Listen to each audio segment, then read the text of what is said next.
10 جيجا ببلاش للمصريين. المصرية للاتصالات تصالح عملائها بعد انقطاع الانترنت. الخبر ده وصلنا النهاردة الأربعاء 6 ديسمبر 2023، واللي التفاصيل هنعرفها حالا، بس لما نروح على القناة نشترك فيها ونفعل زر الجرس ونعلم على أول اختيار عشان يوصلكم إشعار بكل ما هو جديد.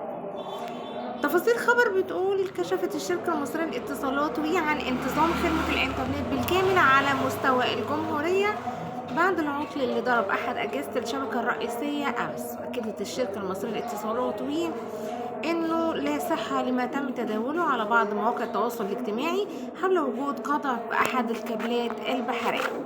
وأعربت الشركة عن اعتذارها للعملاء الكرام عن هذا العطل الطارئ، وإنها هتقوم بتعويض العملاء المتضررين وغير المتضررين ب10 جيجا بايت إضافية على جميع الباقات. وكانت الشركة المصرية للاتصالات قد أعلنت عن تأثر خدمات الإنترنت في بعض المناطق ببعض محافظات الجمهورية نتيجة عطل تقني أصاب أحد الأجهزة الخاصة بالشبكة الرئيسية، وقام فريق العمل بإصلاح العطل.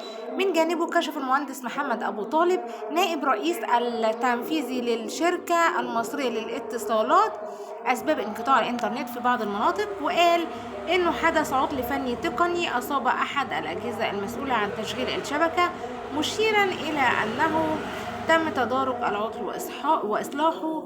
وقال أبو طالب كمان في مداخلة هاتفية لبرنامج صالة التحرير مع الإعلامية عزة مصطفى على قناة صدى البلد أمس الثلاثاء أن الخدمة ستعود تدريجيا خلال الساعات القادمة، موضحا أن الشركة لديها عدد من الأجهزة البديلة اللي جعلت العطل بيتم إصلاحه بشكل سريع.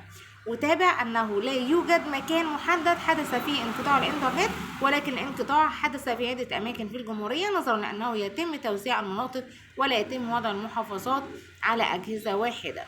وأردف نائب رئيس التنفيذي للشركة المصرية للاتصالات أن ما حدث هو عطل مفاجئ وارد حدوثه ويتم التشغيل على الأجهزة البديلة، وتعد المصريين بعودة الخدمة بشكل طبيعي خلال ساعات، مؤكدا أن العطل تم إصلاحه بالفعل والخدمة عادت في بعض المناطق وستعود لبعض المناطق تدريجيا. وقال كمان إن السبب في انقطاع الخدمة وجود عطل فني وتقني في أحد الأجهزة الأساسية المسؤولة عن تشغيل الشبكة الرئيسية. كده يكون خلص الخبر ده النهارده، ولكن ما خلصتش اخبارنا على مدار اليوم وكل يوم. استنوني في خبر جديد. ما تنسوش لايك على الفيديو واشتركوا في القناه وتفعلوا زر الجرس عشان يوصلكم اشعار بكل ما هو جديد. وزي ما حضراتكم شايفين تحت هنا هو اسم القناه علشان ما تتوهش عنكم.